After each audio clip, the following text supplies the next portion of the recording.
नमस्कार मित्रों, आज हम लोग प्रकाशिकी का लेक्चर नंबर 2, ठीक है ना, प्रकाशिकी का लेक्चर नंबर 2 पढ़ने चल रहे हैं। इससे पहले हम लोग लेक्चर 1 को कंप्लीट कर लिया था। लेक्चर 1 में आपको बताया गया था कि प्रकाशिकी के कितने भाग हैं, है ना, 2 भाग में डिवाइड किया गया था। उसके बाद पहले भाग में हमें क्या पढ़ना था और दूसरे भाग में हमें क्या पढ़ना था, ठीक है। इसकी चर्चा हम लेक्चर नंबर 1 में कर चुके थे, ठीक। उसके बाद हम लोगों ने देखा था, फिर हम लोगों ने पढ़ा था प्रकाश क्या होता है, ठीक है ना, लाइट क्या होता था, ठीक है। लाइट के बारे में क्या क्या प्रॉपर्टीज़ हैं वो हम लोगों ने लेक्चर नंबर 1 में कंप्लीट कर लिया, ठीक है। आज हम लोगों को उसके आगे का टॉपिक पढ़ना है। आज जनरली हम लोग पढ़ेंगे मिरर के बारे में। किसके बारे में? मिरर के बारे में। और मिरर के बारे में हमें पढ़ना है प्लेन मिरर और कौन सा, कर्व्ड मिरर, अर्थात हम कह सकते हैं कि गोलीय दर्पण और समतल दर्पण। कौन कौन सा दर्पण? गोलीय दर्पण और समतल दर्पण के बारे में हमें क्या करना है, पढ़ना है, ठीक है। लेकिन उससे पहले हम आपको बता देते हैं छाया क्या होती है। क्या होता है छाया? जैसे मतलब कैसे बनती है किसी भी जो है ऑब्जेक्ट की, ठीक है ना, किसी ऑब्जेक्ट की छाया कैसे बनती है, पहले हम इसको सीख लेंगे। उसके बाद फिर हम लोग पढ़ लेंगे जो है प्लेन मिरर। प्लेन मिरर से रिफ्लेक्शन कैसे होता है वो सीखेंगे। उसके बाद हम लोग देखेंगे कि गोलीय जो दर्पण होता है उससे रिफ्लेक्शन कैसे होता है उसको सीखेंगे, ठीक है। तो आइए शुरू करते हैं। चलिए देखिए, सबसे पहले हम जान लेते हैं छाया कैसे बनती है। क्या बनती है? छाया, ठीक है। देखिए, छाया इस तरीके से बनती है। छाया बनने के लिए पहले 3 बातों की, या कह सकते हैं कि 3 चीज़ों की आवश्यकता पड़ती है। पहला, एक तो आपका होना चाहिए वस्तु, ठीक है ना, यानी एक होना चाहिए हम लोग कह दें प्रकाश स्रोत। क्या होना चाहिए? प्रकाश स्रोत, ठीक है। एक आपका प्रकाश स्रोत होना चाहिए। दूसरा आपका क्या होना चाहिए? दूसरा आपका वस्तु होना चाहिए। और तीसरा क्या होना चाहिए? पर्दा, ठीक है। क्लियर हो गया? तो किसी वस्तु की छाया हमें प्राप्त करने के लिए 3 चीज़ों की आवश्यकता पड़ती है, एक प्रकाश की, एक वस्तु की और एक पर्दे की, ठीक है।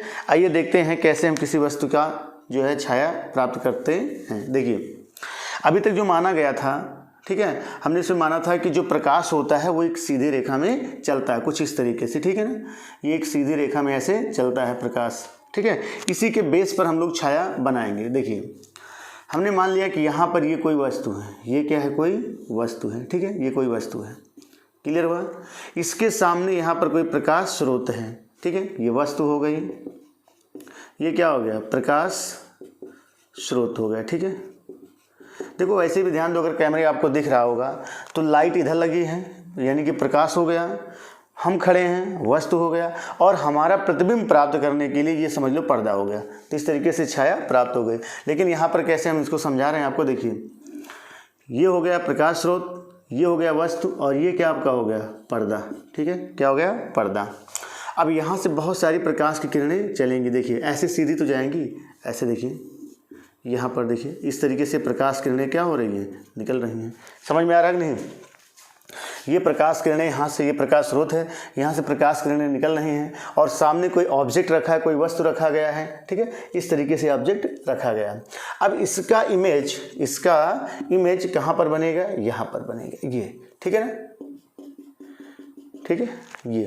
तो ये आपका क्या है? देखिए, इसका, ठीक है, इमेज वैसे तो देखा जाए ये पूरा बन जाएगा, सॉरी, ये यहाँ से यहाँ तक, ठीक है, यहाँ से यहाँ तक आपका क्या हो जाएगा? ये पूरा, ये आपका हो जाएगा छाया। ये क्या हो गई? छाया। किसकी? इस वस्तु की छाया ये प्राप्त हुई, ठीक है, ये छाया प्राप्त हुई। उसके बाद यहाँ पर क्या होगा? इधर प्रकाश होगा और इधर प्रकाश होगा। तो इस वस्तु की छाया यहाँ पर हमें क्या हुई? प्राप्त हो गई, ठीक है। तो किसी वस्तु की छाया प्राप्त करने के लिए 3 बातों की आवश्यकता होती है, एक प्रकाश स्रोत होना चाहिए, एक वस्तु होना चाहिए और एक पर्दा होना चाहिए, ठीक है। तो यहाँ से देख रहे हैं जो प्रकाश किरण जा रही हैं, ध्यान समझिए, यहाँ से जो प्रकाश किरणें निकल रही हैं, यहाँ से तो क्रॉस हो जा रही है यहाँ से, यानी इसके बाहर जितनी भी लाइट होगी वो सब आके यहाँ पड़ेगी, तो यहाँ तो उजाला होगा। लेकिन यहाँ पर जो वस्तु रखी गई है, ये प्रकाश की किरण को, वस्तु ऐसा होना चाहिए, भी ध्यान रखना है, वस्तु ऐसा होना चाहिए कि वो क्या होना चाहिए? अपारदर्शी होना चाहिए। क्या होना चाहिए? अपारदर्शी होनी चाहिए, अर्थात जिसमें से प्रकाश किरण बाहर ना निकल पाए, तभी इसका प्रतिबिंब यहाँ पर बनेगा। बात समझ में आ गया? ठीक है, इस तरीके से इस वस्तु की छाया यहाँ पर हमें प्राप्त हो गई। अच्छा, और दूसरी बात, जो नोट पॉइंट है वो आपको याद रखना है कि ये वस्तु चाहे जिस कलर की होगी, चाहे लाल हो, चाहे पीली हो, काली हो, नीली हो, गोरी हो, जैसे भी हो, ठीक है ना, इससे हमसे मतलब नहीं है। ठीक, ये किसी भी कलर का हो, लेकिन जो छाया प्राप्त होगी हमेशा कैसी होगी? काली होगी, यानी ब्लैक प्राप्त होगा। समझ में आया? छाया हमेशा कैसे प्राप्त होती है? काली ही प्राप्त होगी। ठीक है। दूसरी बात ये है कि यहाँ पर इस वस्तु की जो यहाँ पर छाया प्राप्त हो रही है, ये छाया, ठीक है ना, ये इस बात पर डिपेंड करती है, ठीक है, ये जो छाया है ना, ये इसके आकार पर निर्भर नहीं करता। ठीक है, यानी ये जो छाया है ये वस्तु के आकार पर निर्भर नहीं करता, ये डिपेंड करता, यहाँ पर ये जो छाया प्राप्त हो रही है ये इसके आकृति पर निर्भर करता है। ठीक है ना, किस पर निर्भर करता है? आकृति। यानी वस्तु जिस आकृति की होगी, छाया उसी आकृति की यहाँ पर क्या होगी? प्राप्त होगी। ठीक है, जैसे आप देख रहे हैं ना, यहाँ पर देखिए हम खड़े हैं, वहाँ से प्रकाश आ रहा, हमारा मुंह का क्या बन रहा है? यहाँ पर प्रतिबिंब। ठीक है, तो हम जिस आकार के उसी आकार करें तो प्रतिबिंब बन रहा है। अच्छा, दूसरी बात, इस इमेज की साइज, ठीक है ना, ये साइज इस बात पर डिपेंड करती है कि ये प्रकाश स्रोत इस वस्तु से कितनी दूर पर रखा गया है। ये प्रकाश स्रोत इस वस्तु से कितनी दूरी पर रखा गया है। ठीक है, समझ में आ गया? इसके क्लियर हो रहा है कि इस वस्तु का यहाँ पर जो छाया प्राप्त हो रही है, इसका आकार पर डिपेंड नहीं करता कि ये कितना बड़ा है। मैटर ये करता है कि किस आकार, मतलब किस शेप की है, किस आकृति का है, उसी आकृति की यहाँ छाया प्राप्त होती है। ठीक है, तो ये हो गया भैया किसके बारे में? छाया के बारे में हो। ठीक है, चलिए अब आगे हम लोग सीधा बात करते हैं किसकी? मिरर की। किसकी बात करते हैं? मिरर की। ठीक है, तो यहाँ पर ध्यान से देखिए, मिरर दो प्रकार के होते हैं। मिरर कितने प्रकार के होते हैं? दो प्रकार के। एक होता है आपका समतल दर्पण, ठीक है ना, एक होता है समतल दर्पण, ठीक। दूसरा क्या होता है? गोलीय दर्पण। दूसरा क्या होता है? गोलीय दर्पण, ठीक है। एक होता है आपका समतल दर्पण और दूसरा आपका होता है गोलीय दर्पण, ठीक है ना, समझ में आ रहा है? चलिए अब यहाँ पर जो प्लेन मिरर और ये गोलीय दर्पण, प्लेन मिरर की अगर बात करें तो प्लेन मिरर आपके यहाँ सिलेबस में बहुत ही कम है, लगभग ना के बराबर मान के चलिए, लेकिन फिर भी यहाँ हम इसकी थोड़ी जानकारी देंगे। और ये जो गोलीय दर्पण है, ठीक है ना, ये कितने प्रकार के होते हैं? दो प्रकार के। कितने प्रकार के? दो प्रकार के। एक होता है अवतल दर्पण, अवतल दर्पण, और दूसरा होता है आपका उत्तल दर्पण, ठीक है, समझ में आ गया? एक आपका होता है अवतल दर्पण और दूसरा आपका होता है उत्तल दर्पण, ठीक है। तो आइए सबसे पहले हम लोग समझते हैं दर्पण के बारे में, ठीक है। समतल दर्पण से कैसे जो है रिफ्लेक्शन, ठीक है ना, यानी परावर्तन होता है। तो हेडिंग लगा लीजिए, देख लीजिए। पहले मैं आपको थोड़ा सा इमेज बना दे रहा हूँ। ये है आपका प्लेन मिरर। प्लेन मिरर के एक पृष्ठ पर ये कलई क्रिया की होती है यहाँ पर, ठीक है, और इस दूसरे वाले पृष्ठ को, इस वाले पृष्ठ पर कलई क्रिया की हुई है, ठीक है। और ये वाला पृष्ठ आपका है परावर्तक पृष्ठ। क्या है? परावर्तक पृष्ठ, यानी कोई प्रकाश किरण इस पर पड़ेगी तो परावर्तित हो जाएगी, ठीक है। और दूसरा दर्पण जो है कुछ इस तरीके से होता है, ठीक है। ये एक दर्पण तो ये हो गया और एक दर्पण आपका ये हो गया, ठीक है। ये है आपका अवतल दर्पण, अवतल दर्पण, और ये आपका क्या है? उत्तल दर्पण, ठीक है।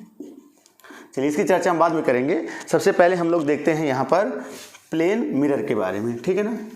तो प्लेन मिरर समझ में आ गया क्या है?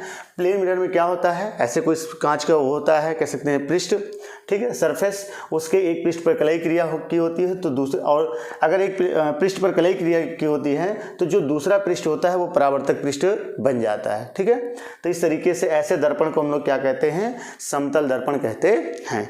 अब समतल दर्पण के सामने ध्यान सुनिएगा, ठीक है। सबसे पहले एक शब्द आता है हमारे साथ, परावर्तन। क्या आता है? परावर्तन, यानी रिफ्लेक्शन। रिफ्लेक्शन, रिफ्लेक्शन क्या होता है? देखिए, रिफ्लेक्शन का सीधा मतलब ये है कि आप जो चीज़ बोल रहे हैं, मतलब आप जो कर रहे हैं, सामने वाले से वही रिएक्ट हमें भी मिले। जैसे मैं ये कहूँ कि आप बॉल लीजिए, क्या लीजिए, बॉल, ठीक है, गेंद लीजिए, उस गेंद को आप दीवार पर हिट कीजिए तो दीवार क्या करेगी, उस गेंद को हमारी तरफ भेज देगी। इसका मतलब गेंद क्या की, दीवार क्या की, उस गेंद को हमारी तरफ परावर्तित कर दी। मतलब वापस लौटाना ही क्या कहलाता है, परावर्तन कहलाता है। बात समझ में है?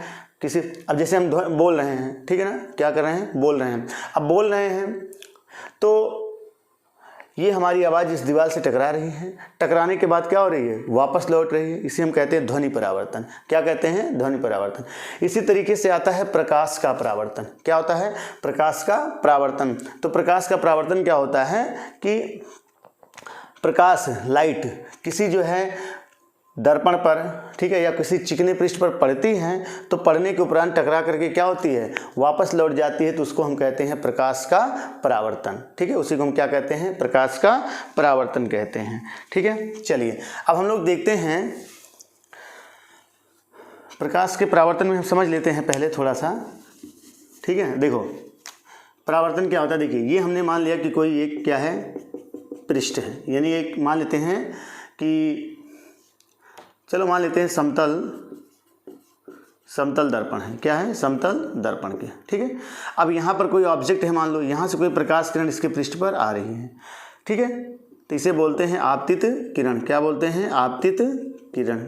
ठीक है, और जिस पॉइंट पर ये पड़ेगी उसी पॉइंट पर इस प्लेन के, ठीक है ना, ये समतल दर्पण जानते हो कैसा है, जैसे ये आप मान लीजिए बुक है। ठीक है, क्या है, बुक। अब बुक के नीचे वाले पृष्ठ पर क्या की गई, कलई क्रिया, और ऊपर वाला पृष्ठ पूरा एकदम परावर्तक तल बन गया है। ठीक है, ये आपका ऊपर वाला तल है परावर्तक तल, परावर्तक तल हो गया है। ठीक है, अब यहाँ पर कोई प्रकाश किरण इस पृष्ठ पर पड़ी, पड़ने के उपरांत इस प्रकाश किरण यहाँ पर पड़ी, इसे बोलते हैं आपतित किरण। इस पॉइंट पर इस परावर्तक तल के अभिलंबवत, ठीक है, एक रेखा खींचेंगे जिसे हम लोग कहते हैं अभिलंब, जिसे हम लोग क्या नाम देते हैं, अभिलंब। ठीक, और ये अभिलंब, ठीक है, इससे ये जो एंगल बना रहा है इसे हम कहते हैं आई, यानी इसको बोलते हैं आपतन कोण। क्या कहते हैं, आपतन कोण। आपतन कोण क्या है, अभिलंब और आपतित किरण के बीच के जो कोण बन रहा है उसे क्या कहते हैं, आपतन कोण। और ये प्रकाश की किरण इस पृष्ठ पर टकराई, टकराने के बाद, ठीक है, वापस लौट गई। यही घटना आपका क्या कहलाता है, परावर्तन। ये अब यहाँ पर बीच, इसके और इसके बीच के एंगल क्या मान लेते हैं, आर, और आर को बोलते हैं परावर्तन कोण। क्या बोलते हैं, परावर्तन कोण बोलते हैं। ठीक है, तो प्रकाश का परावर्तन क्या होता है, इस बात को समझ लिया जाए। ठीक है, तो प्रकाश का परावर्तन ये होता है कि जब कोई प्रकाश किरण, ठीक है ना, किसी माध्यम से चलकर और किसी चिकने पृष्ठ पर टकराती है, टकराने के पश्चात पुनः उसी माध्यम में वापस लौट जाती है, तो इस घटना को हम लोग क्या कहते हैं, प्रकाश का परावर्तन कहते हैं। ठीक है, फिर सुन लीजिए क्या बताया गया, जब कोई प्रकाश की किरण, ठीक है, किसी चिकने पृष्ठ, ये परावर्तक पृष्ठ ऊपर वाला चिकना है ना, किसी चिकने पृष्ठ पर टकराती है और टकराने के उपरांत पुनः उसी माध्यम में वापस लौट जाती है, तो इस घटना को हम लोग क्या कहते हैं, प्रकाश का परावर्तन कहते हैं। ठीक है, अब प्रकाश परावर्तन के मुख्य दो नियम है। पूछता है कि प्रकाश परावर्तन के नियम बताइए, जिसके मुख्य दो नियम हैं। नियम नंबर एक में ये कह सकते हैं कि ये आपतित किरण, ये इस किरण को बोलते हैं परावर्तित किरण। क्या बोलते हैं, परावर्तित किरण। ठीक है, रिफ्लेक्टेड रेज, इसे क्या बोलते हैं, इंसिडेंट रेज। ये पॉइंट है ओ, ठीक है, यहाँ पर आपतित हुई है। तो रूल नंबर ये है, आता है कि प्रकाश परावर्तन के नियम बताइए। तो पहला नियम ये होता है कि ये कोण और ये कोण आपस में बराबर होते हैं, यानी एंगल आई बराबर एंगल किसके, आर के। पहला रूल ये हमेशा याद रखना है कि इस कोण ये कोण आपस में परावर्तन में क्या होते हैं, बराबर होते हैं। रूल नंबर दो ये कहता है कि ये आपतित किरण, ये परावर्तित किरण और ये अभिलंब तीनों क्या होते हैं, एक ही प्लेन में होते हैं। जैसे मान लो ये एक तल है ना, ये पूरा क्या है, तल। कोई प्रकाश किरण ये आई, इसी पर अभिलंब खींचा गया और इसी पर वापस हो गई। ठीक है ना, तो ये पूरे एक प्लेन में हो रहा है। ये क्रिया क्या हो रही है, पूरे एक तल में, जैसे पूरा हॉरिजॉन्टल में हो रहा है, सॉरी पूरा वर्टिकल में हो रहा है। ये क्रिया, कोई भी क्रिया यहाँ पर जो क्रिया हो रही है वो सिर्फ किस में हो रही है, वर्टिकल में, यानी ऊर्ध्वाधर में। कोई समतल में तो, क्षैतिज में तो हो नहीं रहा है, तो ये एक ही तल में हो रहा है। ठीक है ना, तो ये इसका दूसरा रूल है कि आपतित किरण, परावर्तित किरण और आपतन बिंदु पर खींचा गया अभिलंब तीनों एक ही प्लेन में स्थित होते हैं। क्या क्या? आपतित किरण, कामा परावर्तित किरण तथा आपतन बिंदु पर खींचा गया अभिलंब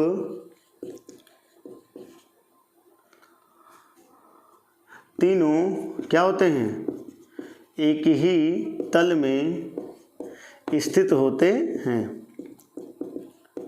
क्लियर हुआ? चलिए, क्या बताया गया कि प्रकाश परावर्तन क्या होता है? जब कोई प्रकाश किरण किसी माध्यम से चलकर किसी चिकने पृष्ठ पर टकराती है, टकराने के पश्चात पुनः उसी माध्यम में वापस लौट जाती है, इस घटना को प्रकाश का परावर्तन कहते हैं। ठीक है। प्रकाश परावर्तन के मुख्य दो नियम हैं। नंबर 1, आपतन कोण और परावर्तन कोण दोनों आपस में बराबर होते हैं। दूसरा रूल ये है, आपतित किरण, परावर्तित किरण तथा आपतन बिंदु पर खींचा गया अभिलंब तीनों 1, 2, 3 तीनों एक ही प्लेन में स्थित होते हैं। क्लियर हो गया? तो इसे हम लोग कहते हैं क्या चीज़? प्रकाश परावर्तन और प्रकाश परावर्तन के मुख्य नियम। तो मुख्य नियम कितने हैं? 2 नियम। ठीक है, इसको आप नोट कर लीजिएगा। ठीक है, चलिए आगे चलते हैं।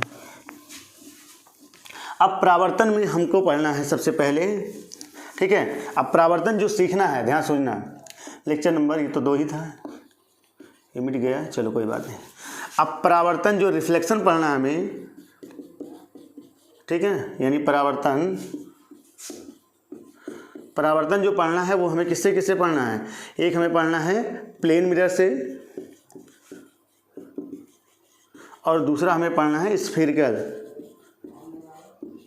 स्फेरिकल मिरर से। ठीक है, यानी एक हमें पढ़ना है समतल दर्पण से, समतल दर्पण, और दूसरा है आपका गोलीय दर्पण। ठीक है ना, गोलीय दर्पण। हमें सीखना है कि समतल दर्पण द्वारा कैसे जो है प्रकाश का परावर्तन होता है, फिर गोलीय दर्पण द्वारा कैसे प्रकाश का परावर्तन होता है। तो हेडिंग लगा लीजिए सबसे पहले, समतल दर्पण द्वारा प्रकाश का परावर्तन। ठीक है, तो हेडिंग लगाइए रिफ्लेक्शन बाय प्लेन मिरर। ठीक ना, रिफ्लेक्शन बाय प्लेन मिरर। ठीक है, ये बहुत छोटा सा टॉपिक है, आपके यहाँ लगभग ना के बराबर इसकी चर्चा की जाती है, लेकिन फिर भी थोड़ा सा बात कर लेते हैं, कुछ पॉइंटें हैं। देखिए, हेडिंग लगा लेंगे समतल दर्पण द्वारा प्रकाश का परावर्तन। ठीक है ना, समतल दर्पण द्वारा प्रकाश का परावर्तन। ठीक है, तो देखिए समतल दर्पण द्वारा प्रकाश परावर्तन कैसे होता है। देखिए, ये मान लीजिए एक प्लेन मिरर है, ये क्या है? प्लेन मिरर है। ठीक है, ये यहाँ पर कोई क्या रखी गई है? कोई प्रकाश की किरण आ रही है, ये मान लो। ठीक है, ये आ रही प्रकाश की किरण है। अब इस पॉइंट पर क्या, ये आपका हो गया प्लेन मिरर। ठीक है, पहले इसको बना दो, आई बात समझ में? अब यहाँ पर पड़ा तो यहाँ पर क्या खींचा जाएगा? नॉर्मल। क्या खींचा जाएगा? नॉर्मल, अभिलंब। ठीक है, अब ये एंगल क्या है? आई।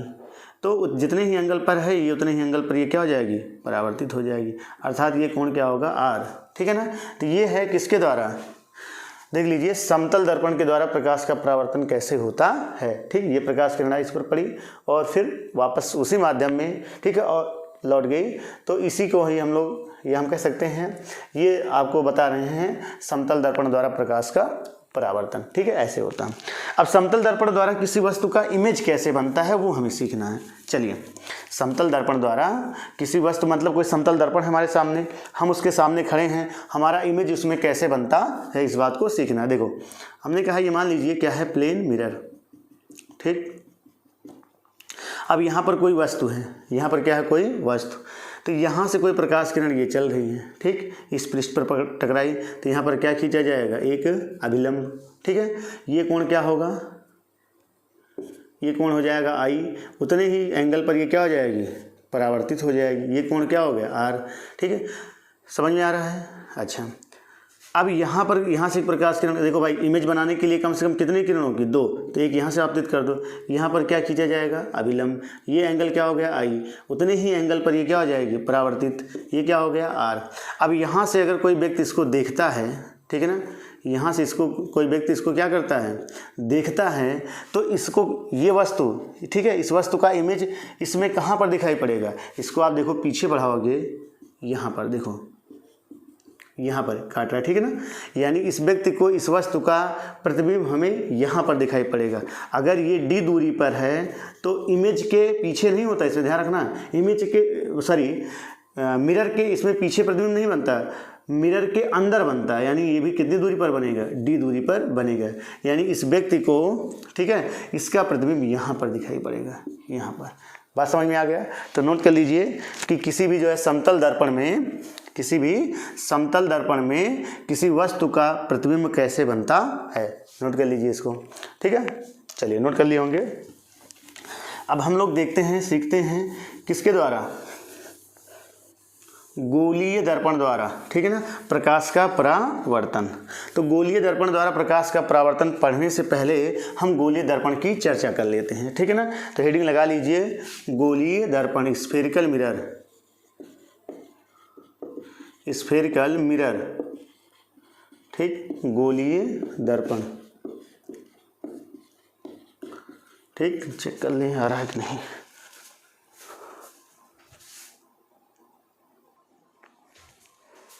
ठीक है, चलिए सब कुछ ओके है। देखिए गोलीय दर्पण क्या होता है। अच्छा, गोलीय दर्पण से पहले सॉरी एक चीज़ हमें और बता देते हैं आपको। जब रिफ्लेक्शन पढ़ा रहे थे, यहाँ पर हमने ये कहा कि अगर कोई प्रकाश किरण ऐसे आई, ठीक है, इस पॉइंट पर खींचे, ये आपका आपतित किरण हो गया, यहाँ पर क्या खींचा गया, अभिलंब, ठीक, ये कोण क्या है, आई, और उतने ही कोण पर ये क्या हो जाएगी, रिफ्लेक्ट हो जाएगी, ये कोण क्या है, आर। तो हमने बताया था कोण आई बराबर क्या होता है, कोण आई बराबर कोण आर के, ये तो होता है कन्फर्म, ठीक है। अगर मान लो कोई प्रकाश की किरण इस पर ऐसे अगर आपकर आपतित होती है, ये, ठीक है ना, ये आपकी है आपतित किरण, ये क्या है, आपतित किरण। अच्छा, अगर ऐसे प्रकाश किरण इस पर आकर आपतित होती है तो यहाँ पर नॉर्मल कहाँ खींचोगे भाई, हमने क्या कहा था कि ये प्रकाश जहाँ पर पड़े उस पॉइंट पर इस तल के लंबवत क्या खींचेंगे, अभिलंब। तो ये प्रकाश किरण इस पॉइंट पर पड़ रही है, इस पॉइंट पर अगर हम नॉर्मल खींचना चाहें, और नॉर्मल किसके लंबवत, इसके लंबवत, तो पॉइंट यहीं पर तो आएगा, वो नॉर्मल भी यहीं पर आएगा। तो यहाँ पर जो आई एंगल है वो क्या हो जाएगा, जीरो, और फिर क्या हो जाएगा, आर बराबर भी क्या हो जाएगा, जीरो। क्यों, क्योंकि आई बराबर आर होता है, अर्थात प्रकाश की किरण पुनः उसी मार्ग पर क्या हो जाएगी, वापस लौट जाएगी। क्लियर हो गया? तो ये हमने प्लेन में बता दिया, ठीक है, क्लियर हो रहा है, चलो अच्छी बात है, मिटा दें इसको, ठीक।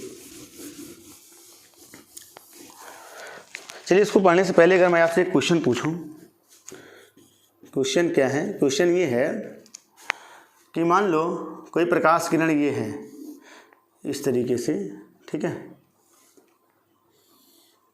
कोई आपतित प्रकाश की किरण, ठीक है ना, कोई आपतित प्रकाश की किरण, ये आपतित प्रकाश की किरण है, तल के साथ, ठीक है, 22 डिग्री का एंगल बना रही है, कितने डिग्री पर, 22 डिग्री का, ठीक है। तो ये एंगल कितना होगा, ये एंगल यानी आर बराबर क्वेश्चन मार्क, ठीक है ना, बहुत इजी है, कोई दिक्कत नहीं है। हमने क्या कहा कि कोई प्रकाश की किरण आपतित की जा रही है किसी तल पर, और वो आपतित किरण तल के साथ 22 डिग्री का एंगल बना रही है। तो आप बताइए कि जो आर एंगल है यानी परावर्तन कोण, उसका मान बताइए। तो कैसे सॉल्व करेंगे, देखो बहुत इजी है। ये एंगल कितने का है, 22 का, तो ये एंगल कितना हो जाएगा, देखो टोटल कितना होता है 90, है ना, टोटल यहाँ से यहाँ तक कितना होता है 90। तो ये एंगल इसको आई कहते हैं, तो आई कितना हो जाएगा, आई कैसे निकालेंगे, पूरे में से यदि इतना घटा देंगे तो ये आ जाएगा, यानी 90 माइनस 22, तो आई बराबर कितना आ जाएगा 8, और ये हो जाएगा कितना 58 डिग्री ना, 1 मिनट 58 2 60, सॉरी 8 हो जाएगा ना, सॉरी ये 8, ये कितना बचेगा 7, 8 8 से 2 6 68 डिग्री बचेगा, कितना बचेगा 68, ठीक है। यानी ये एंगल कितना हो जाएगा 68। तो परावर्तन के रूल से यदि आई बराबर 68 है तो आर बराबर भी कितना होगा 68 डिग्री। कोई दिक्कत, ठीक है, समझ में आ गया। चलिए एक क्वेश्चन और करते हैं। एक क्वेश्चन ये है,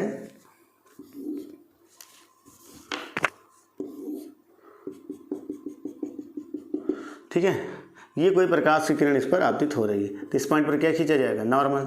मान लेते हैं यहाँ से 30 डिग्री है, कितने डिग्री है 30, तो ये एंगल कितने का होगा, बहुत ईजी है, ये आई है ना, आई बराबर 30, तो ये कितना हो जाएगा आर, आर बराबर भी कितना हो जाएगा 30, तो ये एंगल कितने का हो जाएगा 60 डिग्री। क्लियर हुआ।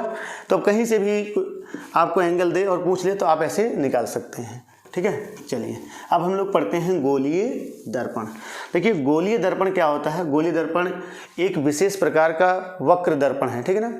यानी गोलीय दर्पण क्या है, एक विशेष प्रकार का क्या होता है, वक्र दर्पण है।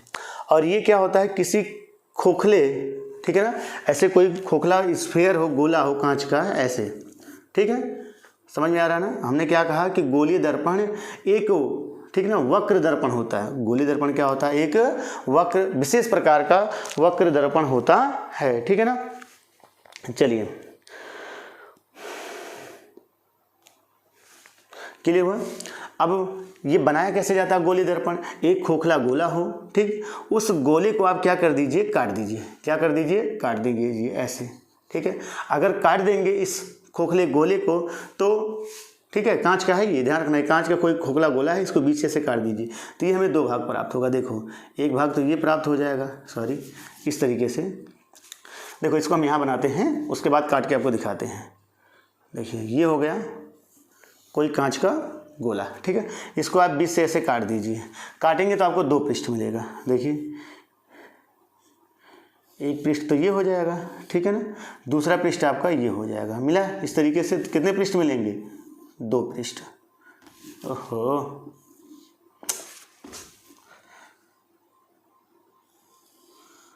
ये नहीं बनेगा भैया, इन्होंने कसम खा लिया है कि नहीं बनूंगा, कोई बात नहीं, ना बनो। अब इन दोनों को मिला देंगे तो ये तो बन जाएगा, ठीक है। चलिए ध्यान से देखिए, अगर इसको देखोगे तो ये ऊपर वाला पृष्ठ उभरा हुआ है, ये क्या है, उभरा पृष्ठ है, और ये अंदर से ये वाला पृष्ठ क्या है, देखो ध्यान समझना। ऐसे आप कोई कटोरा हो, देखिए मतलब एक बॉल हो, आप इमेजिन करिए कि एक गेंद ले लीजिए, एक क्या ले लीजिए, गेंद, ठीक है ना, एक गेंद ले लीजिए, उस गेंद को आप ऐसे काट दीजिए, किसी चाकू से समतल ऐसे काट दीजिए। जब काटेंगे तो उसमें दो पृष्ठ मिलेगा, एक अंदर धंसा हुआ और एक बाहर से देखें तो उभरा हुआ, ऊपर से देखेंगे तो उसमें झाँकेंगे कैसे दिखेगा, धंसा हुआ ना, तो दो पृष्ठ होंगे। कितने पृष्ठ होंगे, दो। जो धंसा हुआ पृष्ठ है, दबा हुआ, ऐसे देखो बात समझना, ये गोला है स्फेयर, उसको आप काट के आधा अलग कर दिए, हटा दो उसको। अब ऊपर से उसको झाँको, ऐसे झाँक रहे हो ना, अच्छे से दिख रहा है कैसा, अंदर दबा हुआ पृष्ठ दिखेगा, मतलब ऐसे दिखेगा दबा हुआ, तो वो कैसा पृष्ठ है, अवतल। वो कैसा है, अवतल। यानी ये दबा हुआ पृष्ठ है, देखो ये अंदर दबा हुआ पृष्ठ है, ठीक है। तो दबा हुआ पृष्ठ इधर से देखोगे तो चलो मान लेते हैं ये पृष्ठ है आपका अवतल, और ये उभरा हुआ पृष्ठ है तो ये क्या है आपका उत्तल। समझ में आ गया।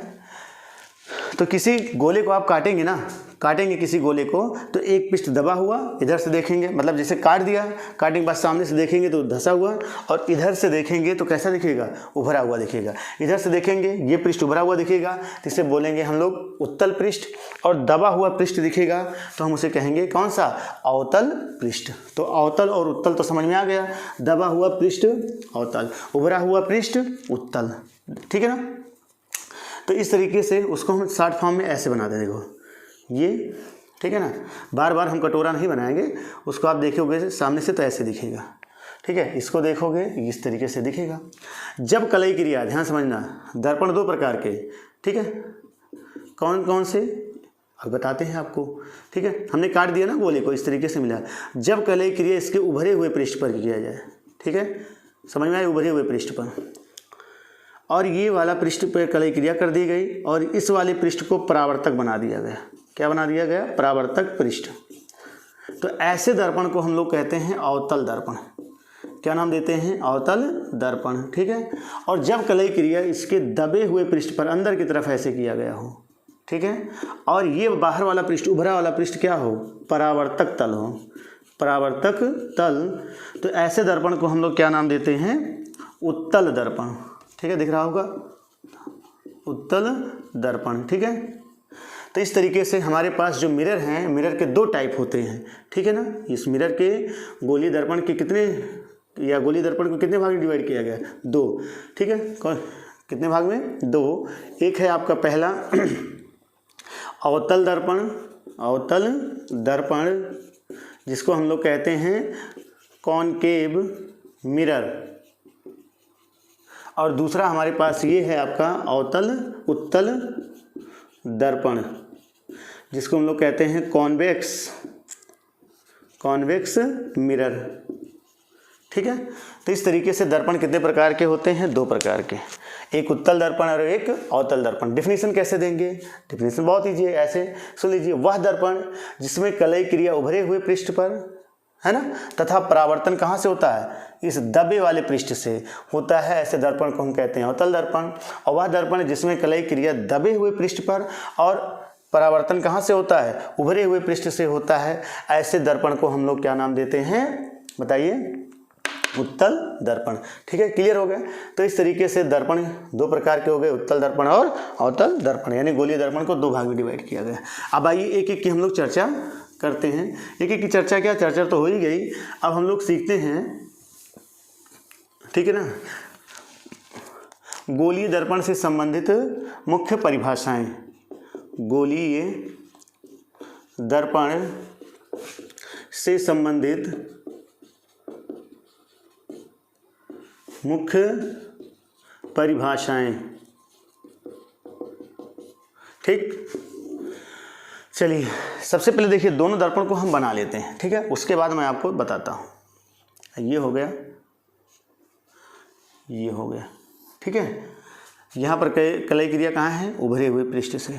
ठीक है, जब तक कलई क्रिया नहीं की जाएगी तब तक आप नहीं बोलेंगे कि दर्पण उत्तल है अथवा अवतल, अदरवाइज आप बहुत क्या होगे? परेशान हो जाओगे। कुछ नहीं होगा, सब ऐसी बातें हैं। ठीक है ना? ओहो, तो अंदर बाहर दोनों हो रहा है। ठीक है, चलिए ये आपका क्या हो गया? अब तो कलई क्रिया हो गई बाहर वाले पृष्ठ से ना, और परावर्तन दबे हुए पृष्ठ, तो ये हो गया अवतल दर्पण, अवतल दर्पण। और ये आपका क्या हो गया? उत्तल दर्पण। ठीक है, चलो अब यहाँ पर हमें कुछ परिभाषाएं देखनी है। देखो भैया, एक बात समझना, सबसे पहले हम लोग बात करते हैं दर्पण का द्वारक। दर्पण का द्वारक पहला परिभाषा है। ठीक है, फर्स्ट कि दर्पण का द्वारक क्या होता है। देखिए, एक बात बताओ, तुम अपने घर से प्रवेश करते हो ना अपने घर में, तो जो दरवाज़ा होता है उसी तो कहते हैं मतलब द्वारक। घर का द्वारक क्या होता है? दरवाज़ा। तो यहाँ पर इस पर ध्यान सुनो, दर्पण पे अगर किसी प्रकाश किरण का परावर्तन होगा, मतलब होना है, किसी प्रकाश किरण अगर उसका परावर्तन होना है तो वो कहीं ना कहीं चिकने पृष्ठ पर टकराएगी, टकराकर उसी माध्यम में वापस लौटेगी। तो यहाँ पर ये यहाँ से शुरू होकर के यहाँ से इस पॉइंट से यहाँ शुरू होकर के प्रकाश किरण यहाँ से इंटर करेगी कि नहीं?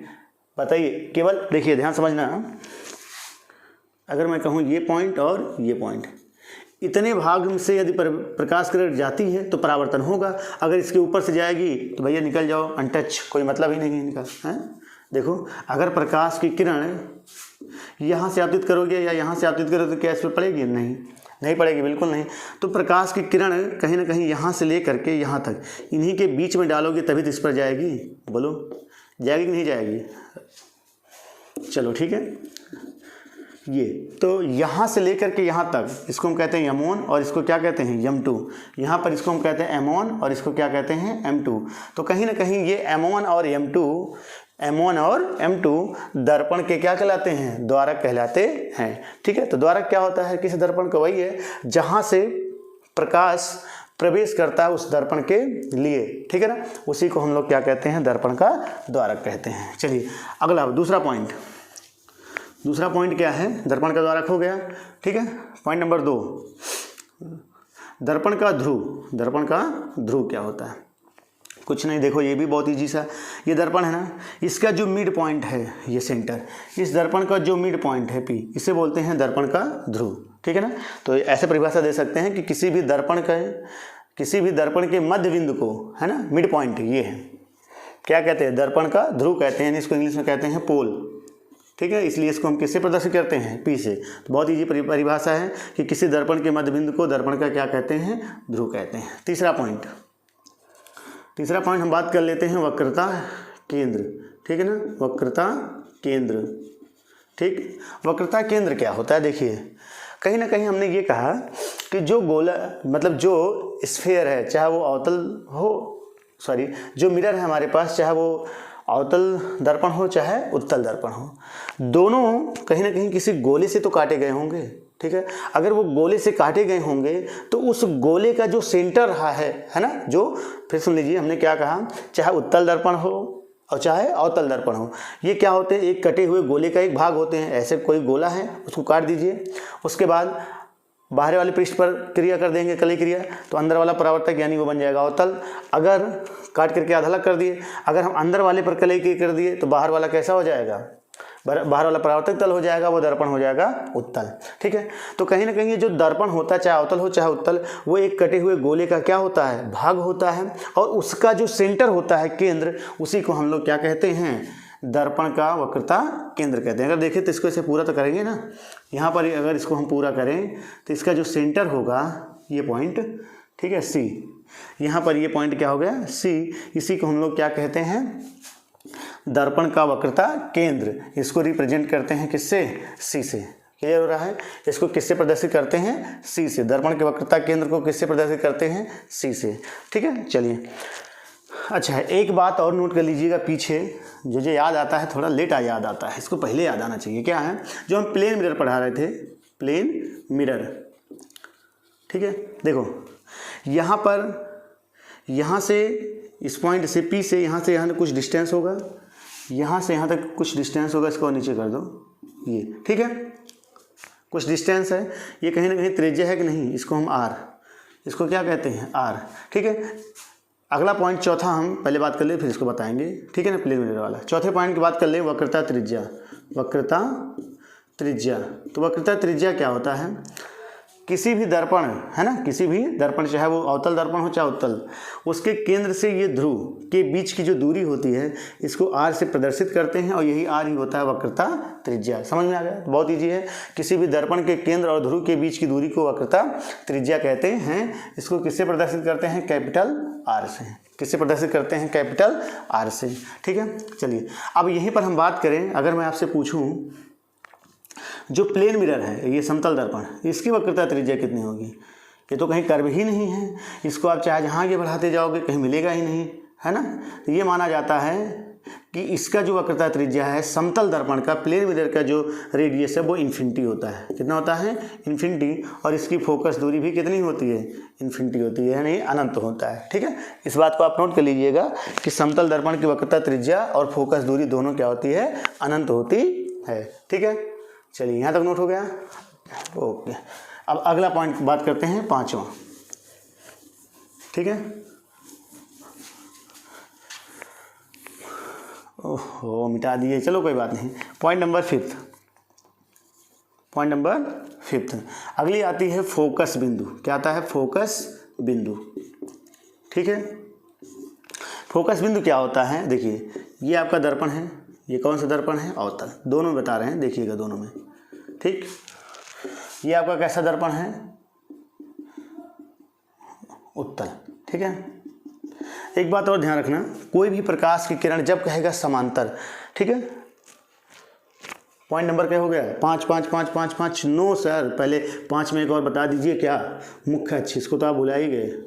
मुख्य अक्ष, मुख्य अक्ष क्या होता है, देखो पहले समझ लो, ये पॉइंट पी हो गया, इसका सेंटर हो गया, ये पॉइंट क्या होगा, जी, सी, ये पॉइंट पी, ये पॉइंट सी, दोनों को मिलाते हुए क्या खींच दो, रेखा, जिसको आपने कभी नहीं देखा, इसी को हम लोग क्या कहते हैं, मुख्य अक्ष। समझ में आ गया, बस यही लाइन, ये आपकी क्या कहलाती है, प्रिंसिपल एक्सिस, यानी मुख्य अक्ष कहलाती है, ठीक है।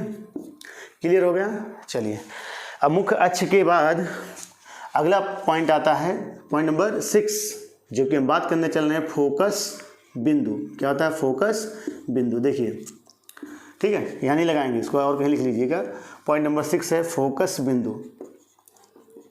फोकस बिंदु, फोकस बिंदु क्या होता है, एक बात हमने कहा कि जब भी कहे कि कोई प्रकाश की किरण मुख्य अक्ष के समांतर आपतित की गई है, मुख्य अक्ष के क्या चाहिए, समांतर, तो ये मान लेना कि प्रकाश की किरण कहाँ से आ रही है, अनंत से आ रही है। कहाँ से आ रही है, अनंत से, इनफाइनाइट से। हमेशा याद रखना कि अनंत से आने वाली, चाहे तो आप नोट पॉइंट है इसको नोट कर लीजिएगा, कि अनंत से आने वाली प्रकाश किरणों का मार्ग परस्पर कैसा होता है, समांतर होता है, ठीक है। कैसा होता है, समांतर होता है। तो मान लीजिए ये प्रकाश की किरण इस पर आ रही है, ठीक इस तरीके से, ये आई बात समझ में। अब ये परावर्तन होगा, परावर्तन होने के लिए ठीक है ज़्यादा किरण ना खींच के हम 2 ही खींचे तो ज़्यादा अच्छा होगा, ज़्यादा समझ में आएगा। देखो कैसे, ये भगवान,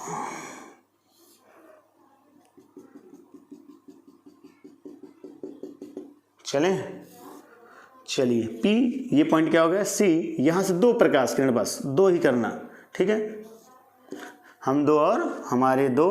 चलिए ये आपतित किरण हो गई। यहाँ से आप क्या खींचेंगे इस पॉइंट पर, इस पर परावर्तन होना है तो इस पॉइंट पर क्या कीजिएगा, नॉर्मल कहाँ से खींचा जाएगा, ये इससे सेंटर से। याद रखना हमेशा एकदम दिमाग में बैठा लो क्या, कि जब भी गोलीय दर्पण यानी चाहे अवतल हो चाहे उत्तल, वहाँ पर किसी बिंदु पर उसके अगर अवलंब खींचना है तो अवलंब कहाँ से खींचा जाएगा, उसके वक्रता केंद्र से। इस दर्पण में करिए ये, ठीक 2 प्रकाश किरण। अच्छा इस पॉइंट पर नॉर्मल खींचा जाना है, नॉर्मल कहाँ से खींचा जाएगा, वक्रता केंद्र से। क्लियर हुआ, ये वक्रता केंद्र हो गया, ठीक है। अच्छा अब ये प्रकाश की किरण का क्या होना है, परावर्तन। ये नॉर्मल है, ये कोण आई, उतने ही एंगल पर ये क्या हो जाएगी, परावर्तित हो गया R।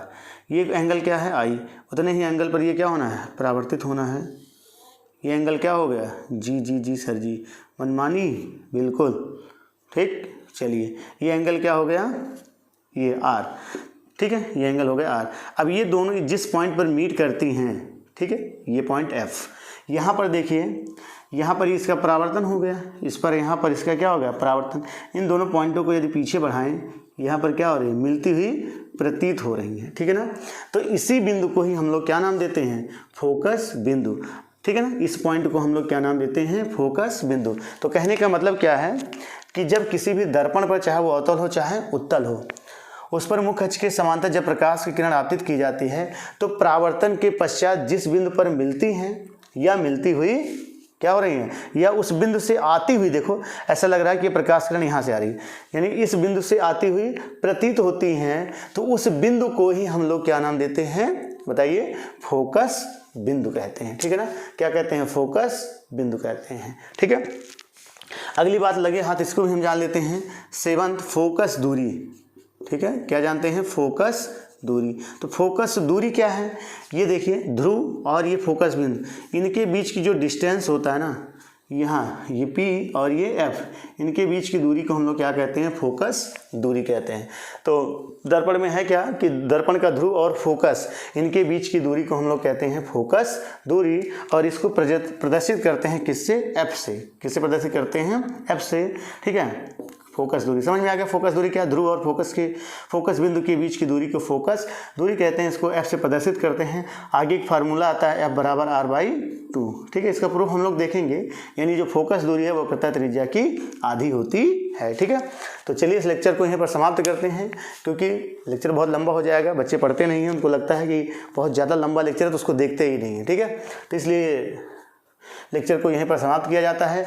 आगे हम लोग सीखेंगे कि किसी भी दर्पण द्वारा प्रतिबिंब बनाने के नियम पहले देखेंगे, फिर उत्तल दर्पण द्वारा प्रतिबिंब का बनना, अवतल दर्पण द्वारा प्रतिबिंब का बनना, और उसके बाद, ठीक है, एक फार्मूला आप पढ़े ना, 1/F बराबर 1/V + 1/U, ठीक है, इसका डेरिवेशन देखेंगे, ठीक है। तो ये हम लोग करेंगे लेक्चर नंबर 3 में। तो इस लेक्चर को यहीं पर क्या किया जाता है, समाप्त किया जाता है।